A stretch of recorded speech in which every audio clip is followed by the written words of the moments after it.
Alors que son mari Nicolas Sarkozy est mis en examen dans l'affaire du financement libyen de sa campagne, en 2007, Carla Bruni compose tant bien que mal avec cette épreuve, et trouve du réconfort avec sa fille Giulia. La semaine dernière, l'ex-président de la République a été mis en examen pour corruption passive, financement illégal de campagne électorale et recel de fonds publics libyens. L'époux de Carla Bruni est en effet soupçonné d'avoir bénéficié illégalement de fonds provenant du régime de Mouammar Kadhafi pour financer sa campagne de 2007. Et quelques jours après avoir apporté son soutien à son mari, l'ex-première dame publie une tendre vidéo de Giulia, sur laquelle la fillette de 6 ans fait un câlin à sa chienne, Nastasia. Public de sa dernière édition aborde longuement les ennuis judiciaires de Nicolas Sarkozy, et précise la manière dont son épouse compose avec les épreuves. Il y a peu, la chanteuse avait déjà été éprouvée par les insultes antisémites visant son fils Aurélien, et maintenant, c'est au tour de son mari d'être rattrapé par les ennuis judiciaires.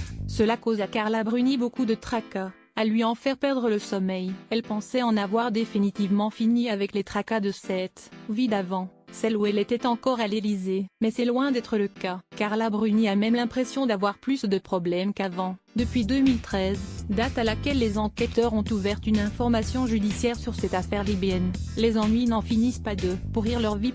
Alors que Carla Bruni était si heureuse de reprendre sa liberté après son passage au château, elle entendait se focaliser exclusivement sur sa carrière musicale, mais elle est rattrapée par le